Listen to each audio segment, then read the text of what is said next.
Buenos días, es un gusto para mí estar con ustedes esta mañana y poder abrir el libro de Dios juntos. Gracias al pastor Azarael eh, y a todos los que están haciendo este evento posible. Gracias a Víctor por la invitación, al Ministerio de la Verdad, a Rubén y a todos los demás que han estado organizando este evento desde hace ya mucho tiempo, orando por estos días. Para mí es estar aquí entre ustedes y abrir el libro de Dios.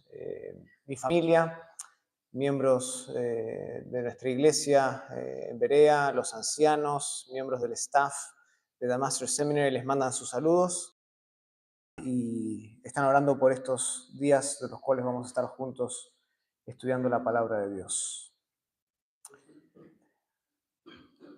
Para empezar, me gustaría comenzar con un par de preguntas y son preguntas reflexivas, no necesito que la contesten en voz alta, pero sí que mediten en su corazón. Y la primera pregunta es, ¿qué significa la iglesia para ti? Hazte esta pregunta en tu corazón, ¿qué significa la iglesia para ti? ¿Cuán importante es la iglesia de Dios en tu vida? ¿Te imaginas viviendo sin la iglesia de Dios?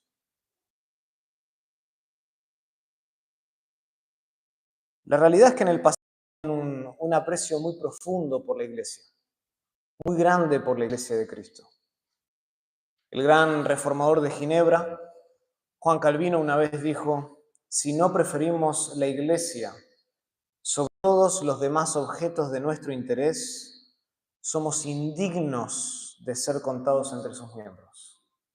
Indignos. Pero este alto concepto de la iglesia no nació con Calvino, no nació durante la Reforma Protestante. La Reforma Protestante lo que vino a hacer fue reivindicar una doctrina que siempre ha existido y ha sido especial en el corazón de los cristianos, como es la iglesia. Y por supuesto que durante el siglo XVI la doctrina de la iglesia vino a ocupar un lugar prominente, un lugar especial, porque este fue uno de los campos de batalla en donde los reformadores lucharon contra, por ejemplo, el absolutismo de la Iglesia Católica Romana, el clericalismo de la Iglesia Católica Romana. Pero incluso mucho antes de la Reforma Protestante nosotros vemos el aprecio que el cristianismo siempre ha tenido por la Iglesia. Por ejemplo, entre los siglos III y IV después de Cristo, nosotros tenemos registro de que tanto Cipriano de Cartago como Agustino de Hipona declararon y dijeron que nadie puede tener a Dios como padre si no tiene a la iglesia como madre.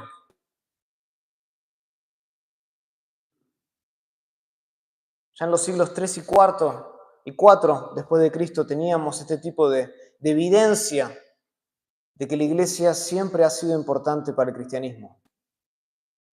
Y la razón fundamental por qué la iglesia es tan importante es porque es justamente en la iglesia donde ocurre el crecimiento del cristiano. La iglesia es como una madre. Es como una madre que nos nutre mediante el ministerio de la enseñanza, desde nuestra infancia espiritual hasta la adolescencia y finalmente hasta que llegamos a la medida de la estatura de la plenitud de Cristo, como dice Pablo en Efesios capítulo 4, versículo 13. Lo que quiero decir es que el crecimiento es meramente imposible fuera de la iglesia. Es imposible. Y sin embargo, hoy, el sentimiento de apreciación y el sentimiento de pertenencia a la iglesia está menguando en términos generales.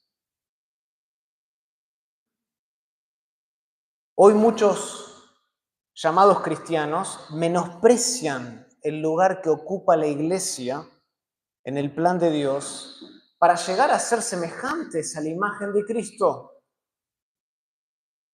Y este bajo concepto que tienen muchos sobre la iglesia se debe, entre muchas cosas, a una falta de comprensión acerca de su naturaleza.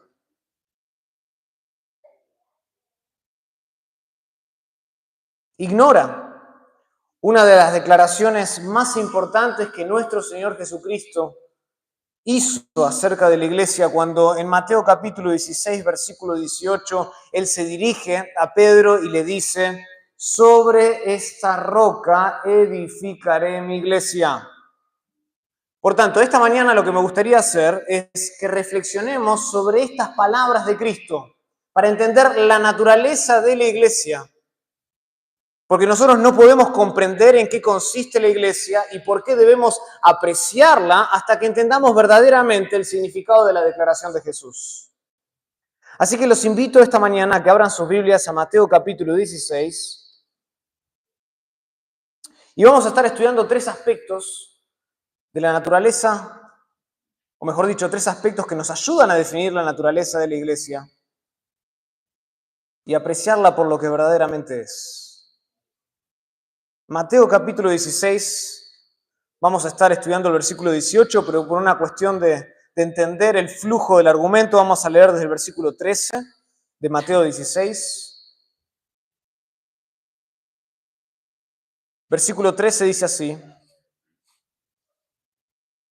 viniendo Jesús a la región de Cesarea de Filipo, preguntó a sus discípulos diciendo: ¿quién dicen los hombres que es el Hijo del Hombre?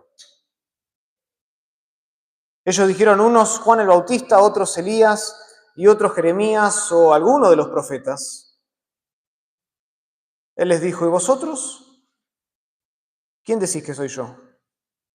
Respondiendo Simón Pedro dijo, tú eres el Cristo, el Hijo del Dios viviente. Entonces le respondió Jesús, bienaventurado eres Simón, hijo de Jonás, porque no te lo reveló carne ni sangre, sino mi Padre que está en los cielos. Y yo también te digo que tú eres Pedro, aquí está, y sobre esta roca edificaré mi iglesia y las puertas del Hades no prevalecerán contra ella. Y a ti te daré las llaves del reino de los cielos, y todo lo que atares en la tierra será atado en los cielos, y todo lo que desatares en la tierra será desatado en los cielos. Entonces mandó a sus discípulos que a nadie dijesen que él era Jesús el Cristo. Oremos al Señor. Querido Padre, te damos gracias esta mañana porque entre todas las cosas que podríamos estar haciendo hoy, nosotros elegimos venir a escuchar tu voz por medio de la predicación de tu palabra.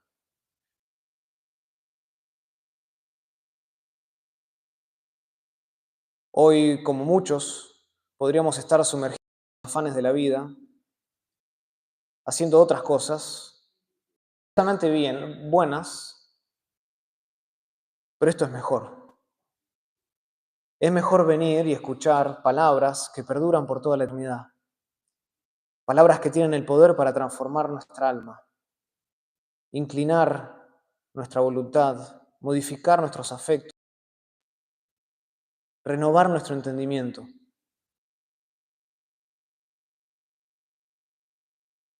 Te ruego, oh Dios, que esta mañana tomes cautivo nuestra mente, que de arriba abajo, con toda nuestra atención, podamos mirar detalladamente a las maravillas de tu ley. Abras nuestro entendimiento, abras el oído de nuestro corazón para recibir tu palabra con prontitud y llevarla por obra, Señor. Tú conoces la condición espiritual en la que estamos, tú conoces la realidad de nuestro corazón, lo que nadie más ve. Nuestro corazón esta mañana. Lo pedimos todo esto en el nombre de Cristo Jesús. Amén. El título de mi mensaje es La Iglesia de Cristo. La Iglesia de Cristo. Y vamos a ver tres elementos en Mateo capítulo 16, versículo 18, que nos ayudan a definir la naturaleza de la Iglesia. El primer aspecto, si están tomando notas, el primer aspecto del cual Cristo habla en este pasaje es el cimiento de la iglesia. Y esto es muy fácil de identificar en el texto. Noten ahí en sus Biblias, en Mateo 16, versículo 18, Jesús señala que la iglesia está edificada ¿sobre qué? Sobre una roca. Hay una roca que sirve de cimiento, hay una roca que sirve de fundamento de la iglesia verdadera, dice Jesús. Eso es fácil de entender en el texto. Ahora, lo difícil es entender a qué se refiere Jesús por roca. ¿A qué se refiere Jesús con esta palabra? Mucho se ha especulado, mucho se ha escrito al respecto. De hecho, ha sido más controversia esta palabra que sobre cualquier otro versículo del relato del Evangelio de Mateo. ¿A qué se refiere Jesús cuando dice roca? Pero por motivos de tiempo vamos a concentrarnos solamente en las dos posturas más comunes. La primera postura es la postura de la Iglesia Católica Romana. Para la Iglesia Católica Romana, este versículo enseña que Pedro es la roca fundacional de la Iglesia. Que Pedro es el líder incuestionable de la Iglesia para todos los tiempos. En otras palabras, aquí en Mateo 16, 18, según la Iglesia Católica Romana, Jesús estaba fundando ¿el qué? El papado. Así es como Pedro supuestamente se convirtió en el primer representante supremo de Cristo sobre la tierra, el primer representante autorizado de Cristo en la tierra, y su poder después se transfirió a sucesores papales desde aquel entonces. Esa es la primera interpretación, una de las más comunes, particularmente dentro de la Iglesia Católica, por supuesto. Ahora, esta interpretación no solo es tardía en el origen, en el tiempo, de hecho se remonta al siglo V después de Cristo, sino que también esta postura es antibíblica.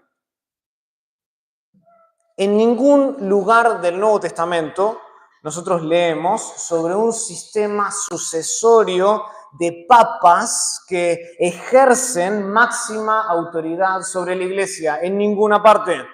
Ni mucho menos leemos en la Biblia sobre un obispo sagrado que hay en Roma.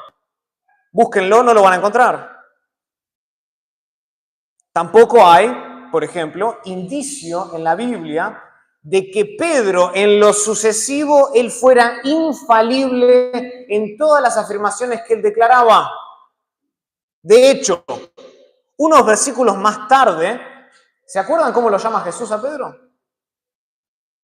Salten ahí nomás, versículo 21 dice, desde entonces comenzó Jesús a declarar a sus discípulos que le era necesario ir a Jerusalén y padecer mucho de los ancianos y de los principales sacerdotes y de los escribas y ser muerto y resucitar al tercer día. Entonces Pedro, ¿qué hizo Pedro? Tomándole aparte comenzó a reconvenirle, a tratar de convencerlo diciendo, Señor, ten compasión de ti. En ninguna manera te acontezca esto. Pero él, volviéndose, dijo a Pedro, quítate de delante de mí, Satanás. Satanás. Y no solo aquí, nosotros después también leemos en Gálatas que Pablo tiene un encontronazo con Pedro y se opone a él, dice Gálatas capítulo 2, versículo 11, porque era de condenar la actitud de Pedro. Así que en lo sucesivo es evidente, según el registro de la Biblia, que Pedro no era infalible en todas las declaraciones dogmáticas que él hacía.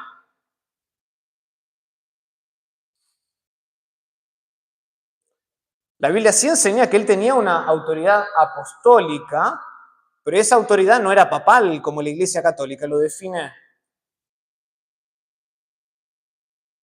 Pedro no tuvo la misma autoridad que tiene Dios en la Biblia.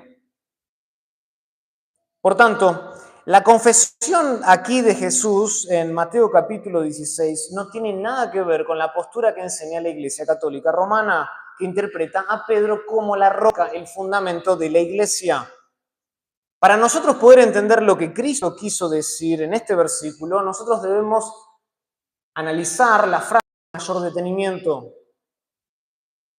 En el original hay un evidente juego de palabras entre roca y el nombre de Pedro. Pedro en el original significa roca y probablemente muchos de ustedes ya sepan esto. Pedro significa roca, significa piedra, mientras que la palabra roca que aparece en el versículo 18 se refiere a una roca grande, a un pico rocoso. A mí me gusta ofrecer cuando enseño este pasaje, una traducción más coloquial en español que podría por lo menos transmitir el juego de palabras, sería algo así. Tú eres Pedro y sobre este pedrusco edificaré mi iglesia. ¿Ven el juego de palabras entre Pedro y pedrusco? Pedrusco es una roca grande, un pico rocoso, y esa es la idea. Entonces, definitivamente hay una conexión entre Pedro y lo que Cristo identifica como el fundamento de la iglesia verdadera. Sin embargo, esto de ningún modo significa que la roca sobre la cual Jesús edifica su iglesia es Pedro mismo. ¿Por qué? Porque si nuestro Señor Jesucristo hubiera querido decir que Pedro era el cimiento de la iglesia, Él hubiera dicho, tú eres Pedro y sobre ti edificaré mi iglesia. Pero Él no dice eso. Y la pregunta es, ¿por qué Jesús cambió de palabra en el texto original para referirse a una roca más grande, a un pedrusco, a un pico rocoso? ¿Qué es lo que quería hacer Jesús con este juego de palabras? Y la respuesta nosotros la encontramos en el contexto inmediato del pasaje. 2 versículos antes, en el versículo 16 de Mateo 16, Pedro había hecho una declaración importante. Cuando Jesús les pregunta, ¿y vosotros quién decís que soy yo? Pedro responde en el versículo 16 y dice, tú eres el Cristo, el Hijo del Dios viviente. Esta confesión de Pedro, que justamente declara la procedencia divina de Jesucristo, es muy importante. ¿Por qué? Porque constituye la verdad elemental sobre la cual descansa toda la iglesia de Dios. Toda la iglesia de Dios. Noten que Jesús inmediatamente dice que lo que declaró Pedro en el versículo 16 es muy importante. En el versículo 17 dice, bienaventurado eres, Simón, hijo de Jonás, porque no te lo reveló carne ni sangre, sino mi Padre que está en los cielos. Pedro declara en el versículo 16 que Cristo es el Hijo de Dios. Él es de procedencia divina. Él es Dios hecho carne. Si Jesús no hubiese sido el Hijo de Dios, entonces no habría iglesia. ¿Saben por qué? Porque un hombre, por más fuerte que sea, no puede sostener una iglesia. Un mero hombre no puede sostener una iglesia. Ni Juan el Bautista puede hacerlo, ni Elías, ni Jeremías, ni ninguno de los profetas del Antiguo Testamento es lo que Cristo es y tiene el poder para hacer lo que Cristo hace.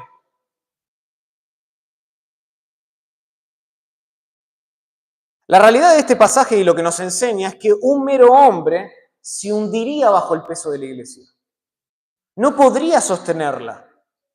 Pero Jesús no se hunde. ¿Por qué? Porque en Él habita corporalmente toda la plenitud de Dios, toda la plenitud de la deidad. Colosenses capítulo 2, versículo 9. Él puede, por definición, por naturaleza, sostener la iglesia de Dios. De modo que la roca de Mateo capítulo 16, versículo 18, es la confesión misma que Pedro hace 2 versículos antes, en el versículo 16. Esa es la roca. De que Cristo es el Hijo de Dios. Y esta es la interpretación más clásica del pasaje, y lo que muchos no saben es que esta es la interpretación más común entre los padres de la iglesia. Es la más antigua.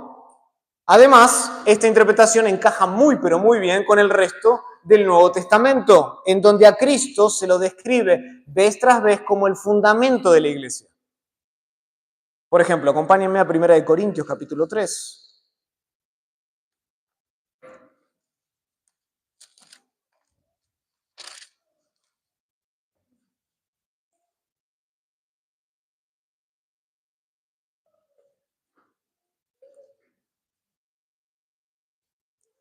Primera de Corintios capítulo 3, versículo 4 dice, porque diciendo el uno, yo ciertamente soy de Pablo, y el otro, yo soy de Apolos, ¿no sois carnales? ¿Qué pues es Pablo? ¿Y qué es Apolos?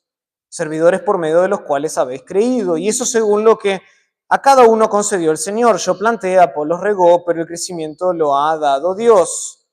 Así que ni el que planta es algo, ni el que riega, sino Dios que da el crecimiento. Y el que planta y el que riega son una cosa, una misma cosa, aunque cada uno recibirá su recompensa conforme a su labor. Pero nosotros somos colaboradores de Dios, y vosotros sois labranza de Dios, edificio de Dios, conforme a la gracia de Dios que me ha sido dada. Yo como perito arquitecto puse el fundamento y otro mismo edifica encima, pero cada uno mire cómo sobreedifica, porque nadie puede poner otro fundamento que el que está puesto. Y noten que Pablo define cuál es el fundamento, el cual es Jesucristo. No dice Pedro. El fundamento es Jesucristo.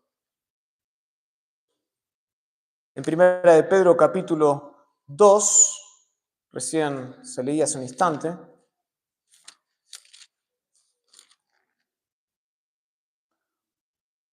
acercaos a él, versículo 4, piedra viva, desechada ciertamente por los hombres, mas para Dios escogida y preciosa.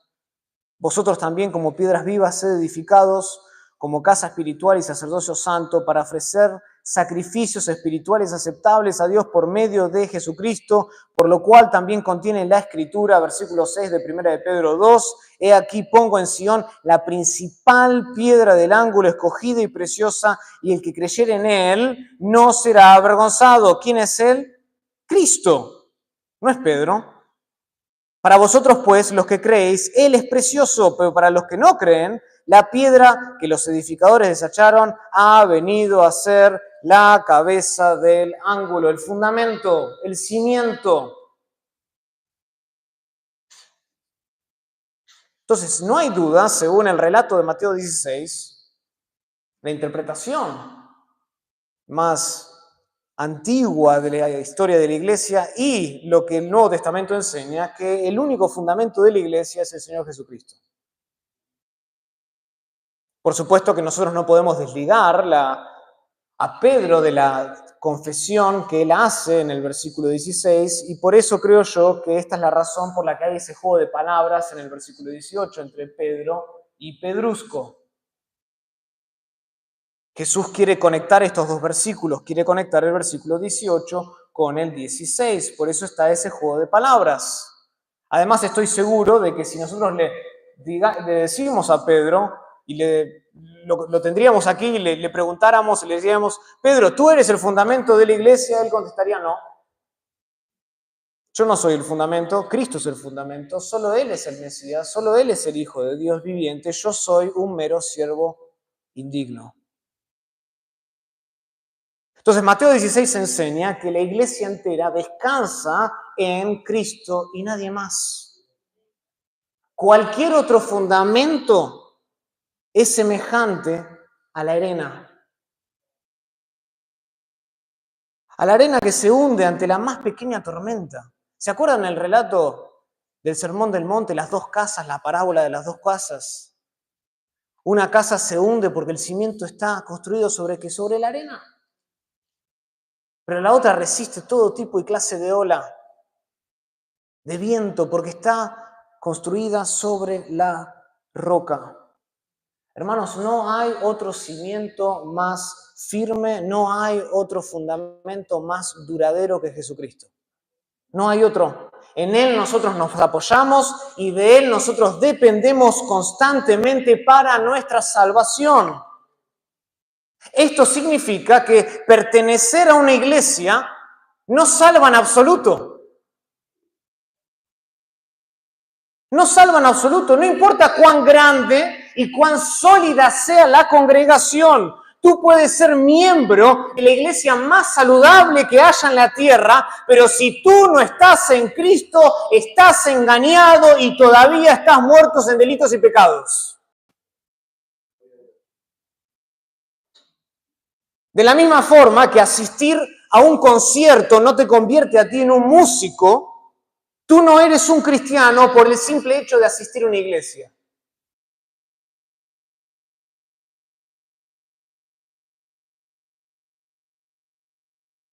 La salvación le pertenece a Dios. Y sin Jesús, la iglesia se derrumba como así también se derrumba tu fachada religiosa. Cristo es el único cimiento de la iglesia que el tiempo no debilita ni hunde nuestro pecado. Jamás. Él es el cimiento. Él es la roca de nuestra salvación.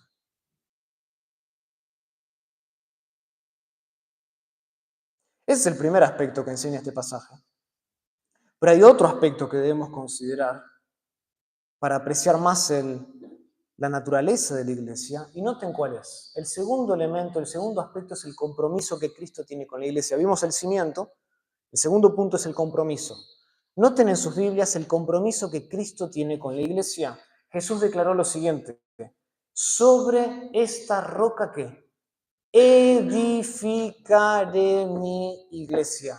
Y aquí es interesante ver que nuestro Señor Jesucristo contrae el compromiso de edificar la iglesia. Él mismo.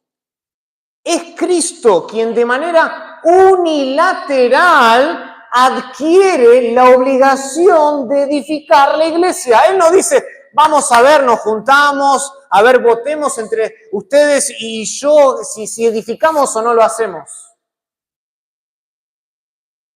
Sobre esta roca edificaré. Nadie lo obligó a Jesucristo a hacerlo, sino que de su propia voluntad Él decide edificar la iglesia. Y esto otra vez nos habla, recalca, enfatiza la deidad de Cristo como el Hijo de Dios. ¿Por qué?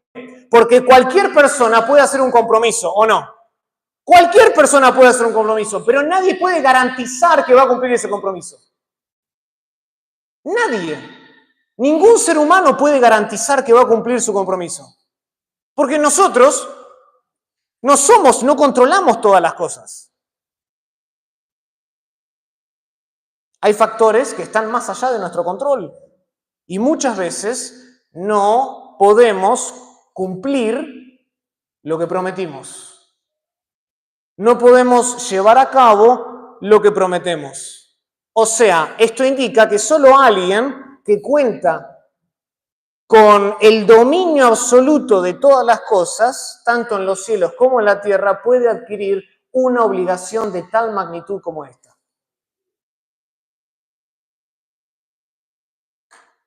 Indudablemente, el fundador de la iglesia tiene que ser Dios. Tiene que ser Dios, porque Él solo puede prometer algo así. Si Cristo no fuera Dios, entonces la promesa de Cristo contendría un elemento de incertidumbre.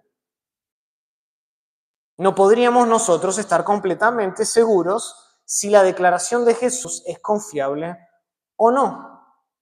Pero como Jesús es Dios, no hay duda de la certeza de sus palabras. Él va a edificar la iglesia. Y así como Pedro en este relato acababa de confesar la deidad de Cristo por revelación divina, como dice Jesús en el versículo 17, y Dios no puede mentir y tampoco equivocarse, así también las palabras de Jesús tienen el sello inconfundible de su deidad. Como Él es Dios y Él no miente, Él va a llevar a cabo su promesa de edificar la iglesia del Señor. Y aquel que estuvo con Dios antes del principio y por medio de quien todas las cosas fueron hechas, es el mismo que garantiza la edificación de la iglesia.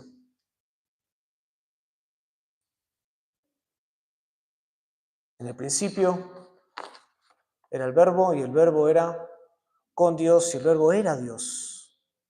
Por medio de Él todas las cosas fueron hechas. Él estaba en el principio con Dios, Él era Dios.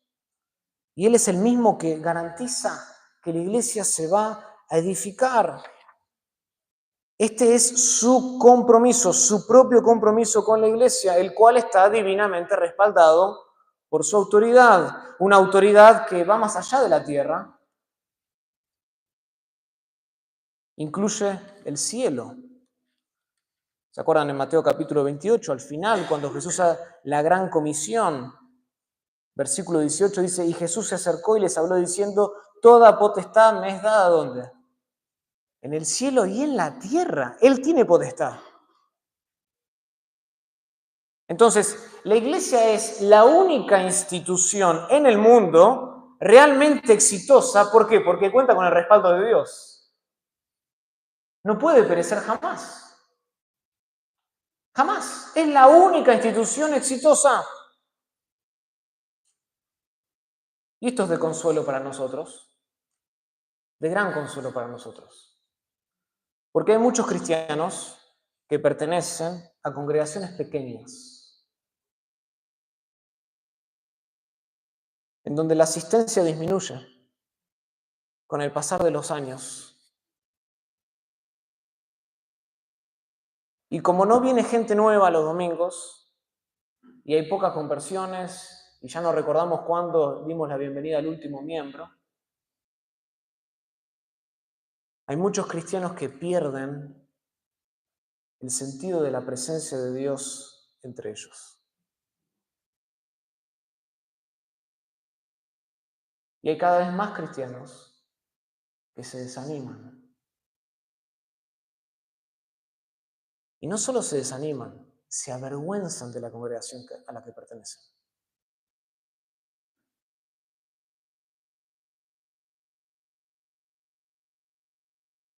Y algunos incluso se vuelven un poco cínicos de lo que tienen, de la iglesia a la que pertenecen, y se empiezan a distanciar del ministerio que Dios les ha dado. Porque si la iglesia no crece, ¿para qué voy a participar?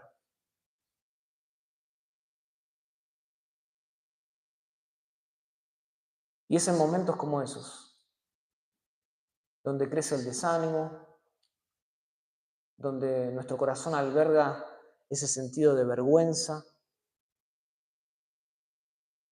Es en momentos como esos que nosotros debemos recordar el compromiso inquebrantable que tiene el Hijo de Dios con su iglesia. Él ha prometido edificarla. Y la iglesia verdadera siempre está en edificación porque Cristo no solo es su cimiento estable, sino que también es su eficiente constructor. Eficiente constructor. Y no hay nada, escuchen, no hay nada que Jesús no comience que no termine. Nada. El que comenzó la buena obra la terminará.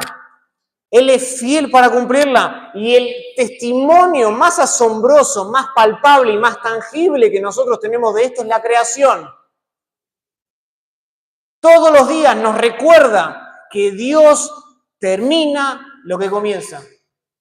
Él dijo, sea la luz, ¿y qué pasó? ¿Pasaron miles de millones de años y un proceso evolutivo para que venga la luz? No, al instante la luz fue hecha.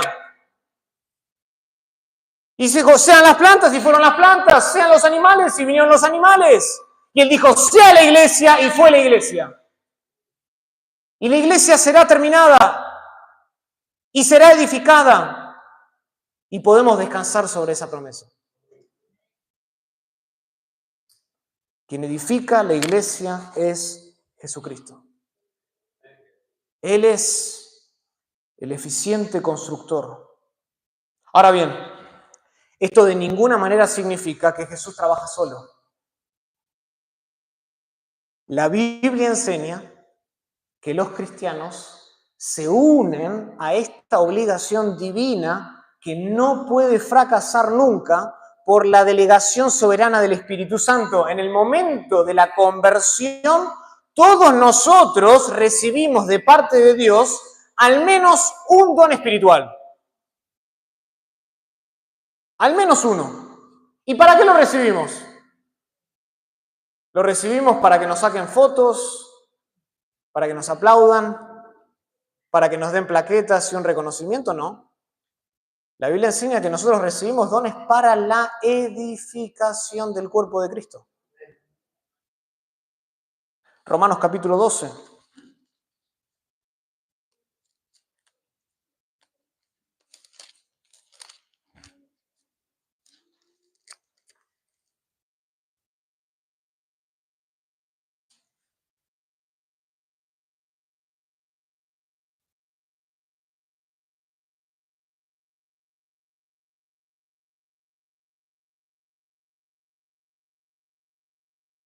Versículo 3, digo pues, por la gracia que me es dada, anoten, a cada cual que está entre vosotros, que no tenga más alto concepto de sí que el que debe tener, sino que piense de sí con cordura, conforme a la medida de fe que Dios repartió a cada uno.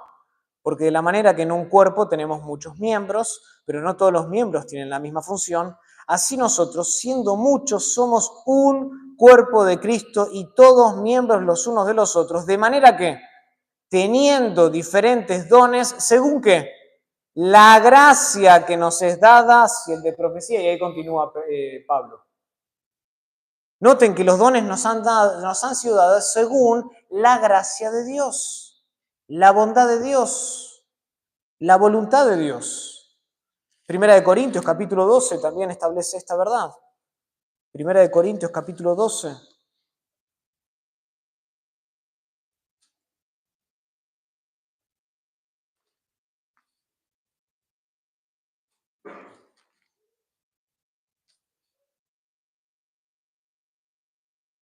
Versículo 5, y hay diversidad de ministerios, pero el Señor es el mismo, y hay diversidad de operaciones, pero Dios que hace todas las cosas en todos es el mismo, pero a cada uno le es dada la manifestación del Espíritu para provecho.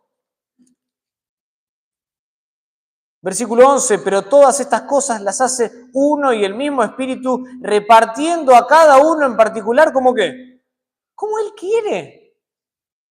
Es para el provecho de la edificación de la iglesia de Cristo y depende de la voluntad del Espíritu, el cual da a cada uno como Él se le antoja.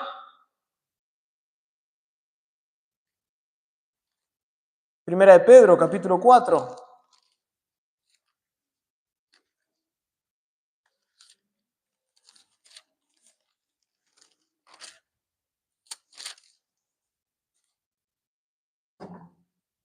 Versículo 9.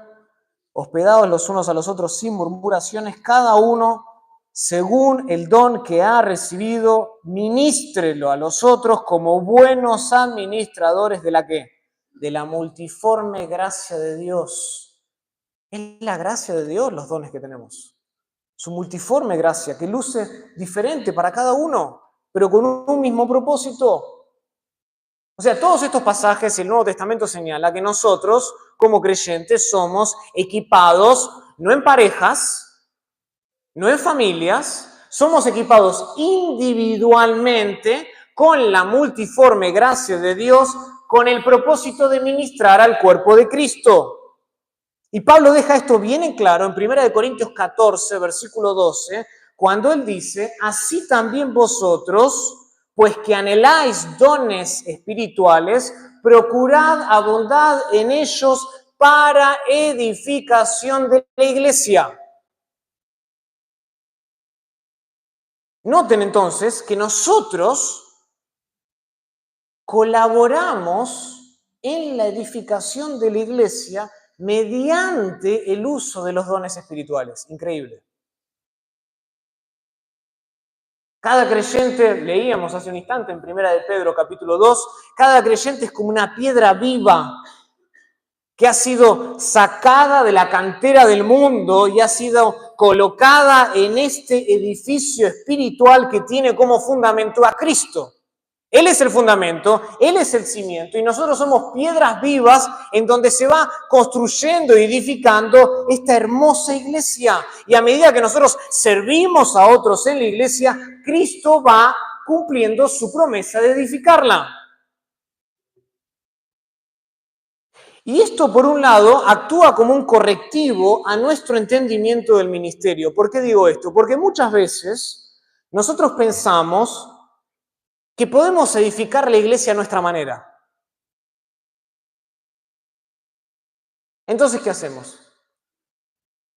No está viniendo la gente los domingos, cada vez somos menos, los únicos que están ahí, mi esposa, mis hijos y el perro del vecino.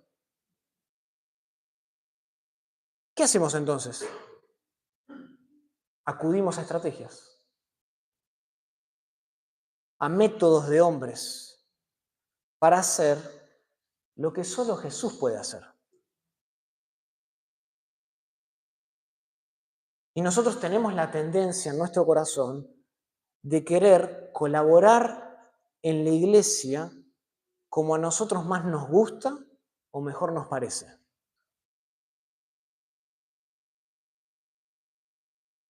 Independientemente de la manera en la que hayamos sido fortalecidos por el Espíritu Santo, nosotros decidimos, a veces, en nuestro pecado, no, yo voy a colaborar en la iglesia solamente de esta manera.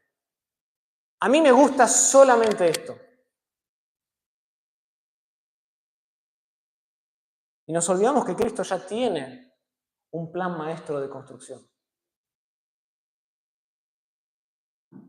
Y la edificación de la iglesia involucra por diseño divino no nuestros gustos personales, involucra los dones espirituales. Los dones espirituales que cada creyente recibió en el momento de su conversión. Este es el plan de Jesús para la iglesia, para edificarla. No hay otro plan de acción, otro plan de edificación. Entonces, lo que quiero decir es que debemos buscar maneras prácticas de usar nuestros dones espirituales porque no hay otra forma de edificar la iglesia. No hay otra forma. Cristo edifica la iglesia a través de creyentes obedientes a su gracia. A su gracia. Y si nosotros buscamos otras maneras de colaborar en la edificación de la iglesia que no sea a través de los dones espirituales, ¿saben lo que hará Cristo? Cristo empezará a edificar en otro lado. No dejará de edificar su iglesia porque Él ha prometido que siempre estará en edificación, pero Él ya nos usará a nosotros. Como vemos en una de las iglesias de Apocalipsis, ¿se acuerdan?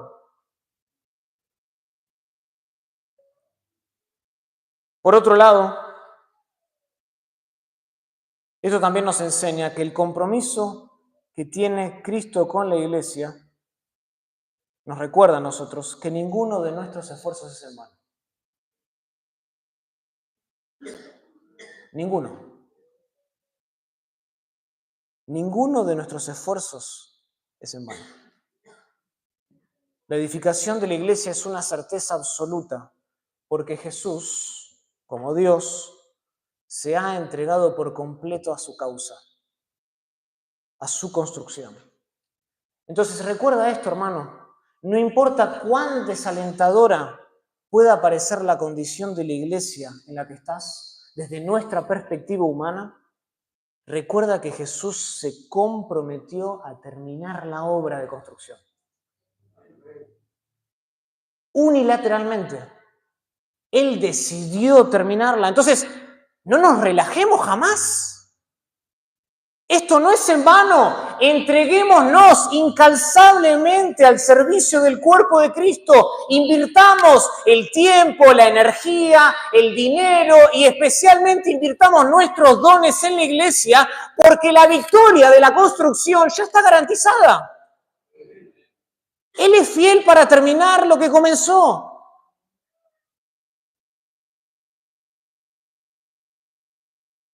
Cristo ha garantizado la construcción de la iglesia.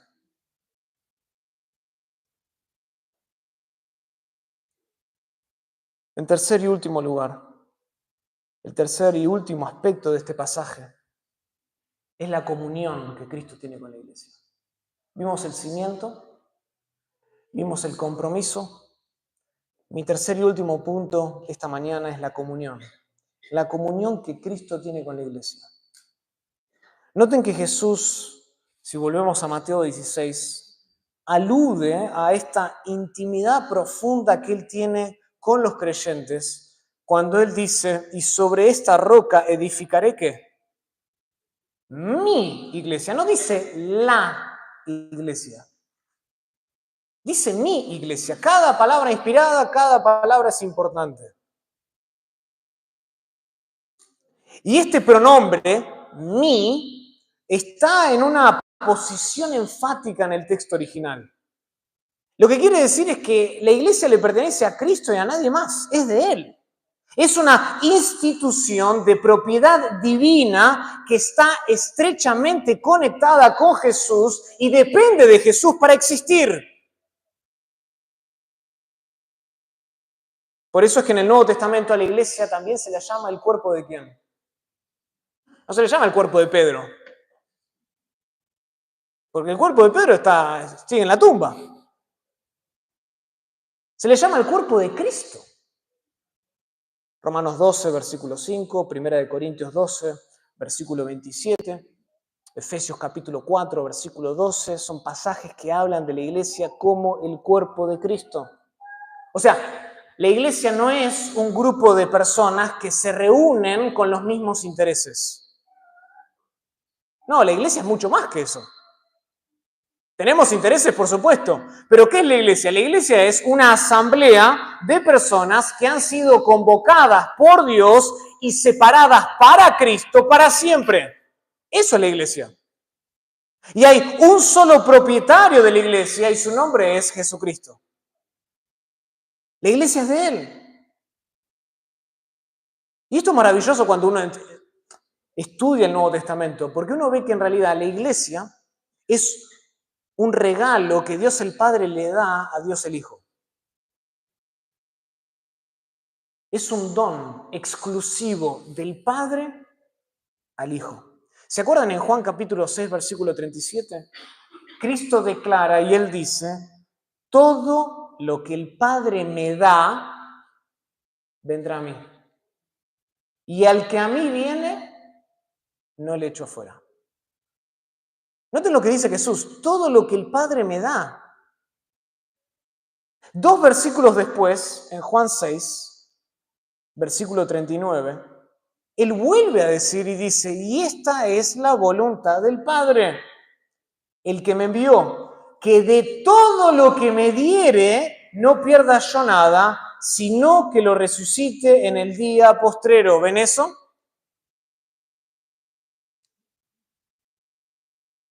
Todo lo que el Padre me da. Que no pierda nada, sino que lo resucite en el día postrero. Podemos ir incluso a Juan 17, que es un hermoso pasaje. La oración sacerdotal de Jesús. Juan capítulo 17, versículo 6. He manifestado tu nombre a los hombres que del mundo me diste. ¿Ven eso? El Hijo le ora al Padre y le dice, tú me los diste. Tuyos eran y me los diste y han guardado tu palabra. Versículo 9. Yo ruego por ellos, no ruego por el mundo, sino por los que me diste. Versículo 11 de Juan 17. Y ya no estoy en el mundo, mas estos están en el mundo y yo voy a ti.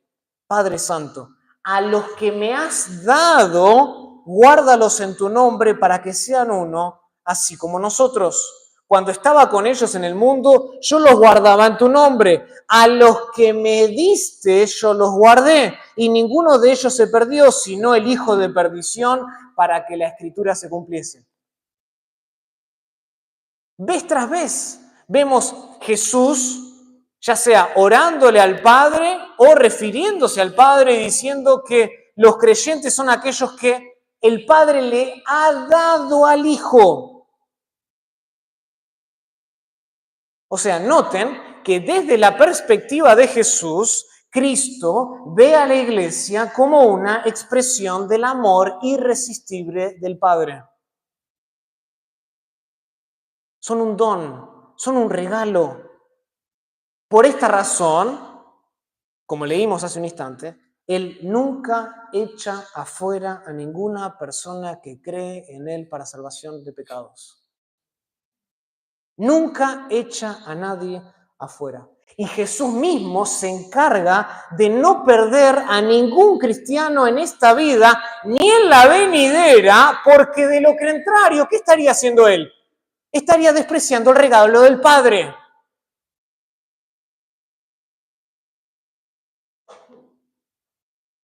Su cuidado por nosotros se extiende incluso más allá de la tumba.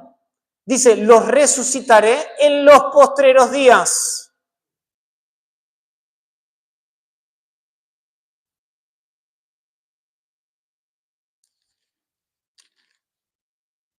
Por eso en Juan capítulo 10 ustedes conocen este pasaje.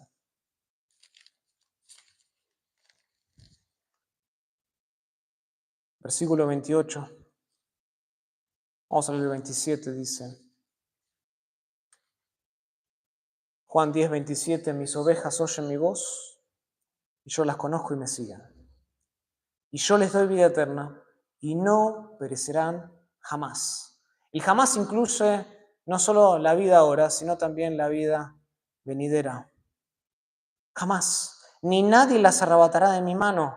Mi Padre que me las dio, ahí está el regalo, es mayor que todos, y nadie las puede arrebatar de la mano de mi Padre. Yo y el Padre, uno somos. Nadie nos puede arrebatar a nosotros de la mano de Cristo, nadie nos puede arrebatar a nosotros de la mano del Padre, porque nadie puede robarle a Dios. Hay una doble aseguranza, estamos en las manos del Hijo y en las manos del Padre. La iglesia es un regalo del Padre al Hijo que está custodiada constantemente por el poder de Dios. Entonces es imposible perdernos una vez que hemos recibido a Cristo como Salvador y Señor. No puedes perderte. Ambas manos están empeñadas en mantener la seguridad de nuestra salvación para siempre. Y nuestra vida está escondida, como dice Colosenses 3:3, con Cristo en Dios. Ahí está. Nosotros somos propiedad exclusiva de Jesucristo. Insistir que un cristiano puede perder la salvación es difamar el carácter de Cristo.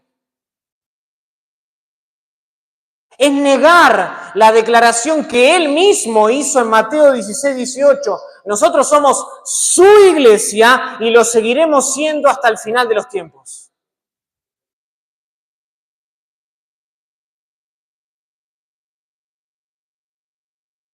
Y esta comunión íntima, entrañable que Cristo tiene con la iglesia, se hace aún mucho más evidente cuando nosotros consideramos el precio que Cristo pagó para incorporarnos a ella. Nosotros conformamos el cuerpo de Cristo y somos miembros de la iglesia. No porque llenamos un papelito, ni tiramos un palito en una fogata o levantamos una mano. No, nosotros somos parte del cuerpo de Cristo por el sacrificio expiatorio de Jesucristo en la cruz del Calvario. En Hechos capítulo 20,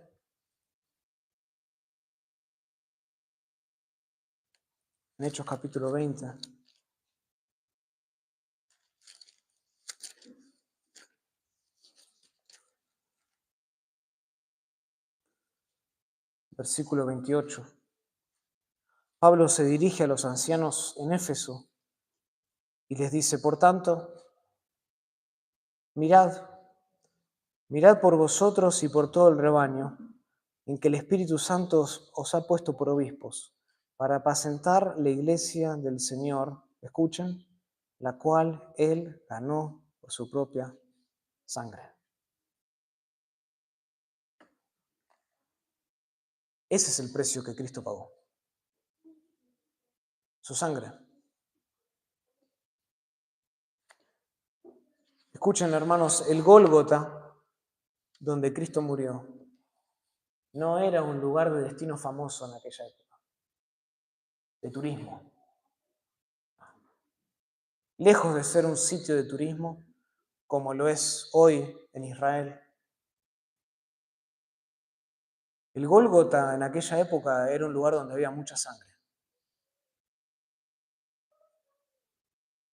Y donde se ejecutaba a los delincuentes más viles de la tierra. En el Gólgota morían los criminales. La peor escoria del mundo moría ahí.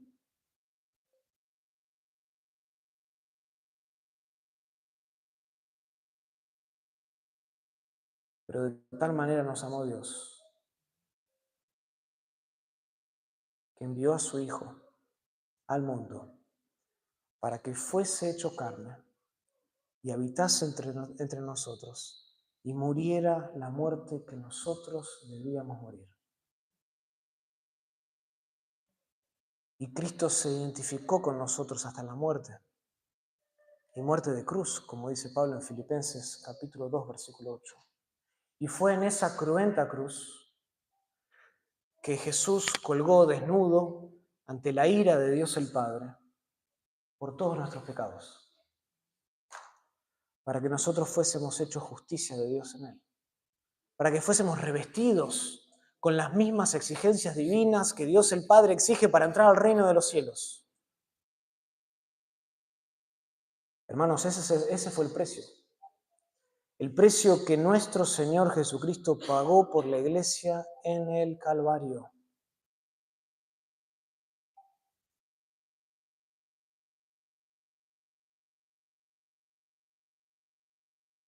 Juan Crisóstomo, uno de los predicadores más elocuentes de toda la historia, al cual se lo llamó la boca de oro, por lo bien que hablaba y era en su oratoria, una vez dijo, escuchen, él dijo que la mujer no fue sacada de los pies del hombre para que no fuese una esclava, ni de la cabeza para que no dominase sobre él.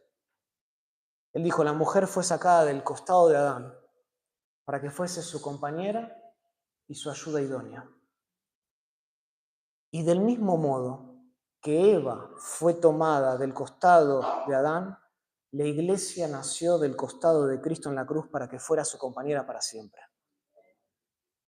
Y nosotros debemos recordar esto, especialmente cuando nos sintamos tentados a despreciar a la iglesia o cuando también nos sintamos tentados a endiosar la iglesia. Son dos tentaciones muy comunes. ¿Por qué? Porque la iglesia no fue sacada de los pies de Jesús para que la ignoremos, ni fue sacada de la cabeza de Jesús para que la idolatremos. No, la iglesia fue sacada del costado de Jesús, de junto de su corazón, para ser amada para siempre. Si Cristo amó tanto a la iglesia que murió por ella, ¿es demasiado que Él nos pida que nosotros también la amemos? ¿Es demasiado? No olvidemos nunca la comunión íntima que Jesús tiene con la iglesia. La iglesia se debe a la cruz. Amémosla entonces como Cristo la ama. Cierro con las mismas preguntas que abrí. Y te pregunto de nuevo, ¿qué piensas de la iglesia? ¿La amas como Cristo la ama? ¿O te avergüenzas de tu iglesia local? ¿Aprecias verdaderamente la iglesia? ¿O pretendes construirla y edificarla sobre tus propias fuerzas, estrategias humanas? ¿Cuál es tu concepto de la iglesia hoy? Si en tu corazón, escucha, si en tu corazón tú estás luchando con identificarte con la iglesia, recuerda el significado de las palabras de Cristo en Mateo 16, 18. Sobre esta roca edificaré mi iglesia. La solución a tu poca apreciación por la iglesia, la solución a tu poco amor por la iglesia no es abandonarla. Escúchenme, jóvenes que están acá. La solución al poco aprecio que tengas a la iglesia no es abandonarla. Oh, pero tú no conoces. ¿Me han lastimado tanto en esta iglesia? Esperaba más. La solución no es abandonar la iglesia, sino reflexionar seriamente sobre la naturaleza de la iglesia. No te des por vencido, no bajes los brazos. Fuera de la iglesia verdadera no hay ninguna razón ni esperanza de crecimiento. Tú no puedes crecer en tu vida espiritual desprovisto de la iglesia local. Lo único que te espera, ¿sabes qué será? La ruina espiritual. Medita entonces esta mañana la declaración de Jesús en Mateo 16, 18, porque solo aquí, en este pasaje, encontrarás la seguridad interior que tu corazón tanto necesita esta mañana. Oremos al Señor. Querido Padre, te damos gracias por tu palabra. Preciosas palabras, palabras de vida, que Jesús prometió edificar su iglesia. Te agradecemos, Padre, porque estos versículos desglosan para nosotros, nos explican, nos revelan la naturaleza de esta institución tan maravillosa que jamás perecerá porque Cristo no puede perecer. Está fundamentada en el Rey de Reyes y Señor de Señores, en aquel que vive, vivió y vivirá para siempre. Aquel que puede sostener la iglesia, no solo por un par de días, sino por toda la eternidad. Una iglesia que está íntimamente relacionada con Jesús, a la cual todo verdadero creyente ama, aprecia. No la endiosa, no la idolatra, pero tampoco la pisotea, la abuchea ni la abandona. La ama en su corazón, como Cristo la amó. Ayúdanos, oh Dios, a tener una alta perspectiva de la iglesia como Cristo la tuvo.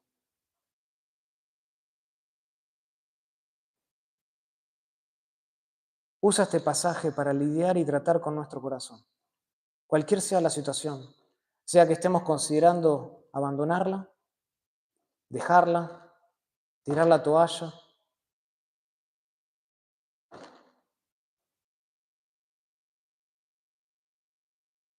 Señor, penetra con tu palabra en nuestro corazón.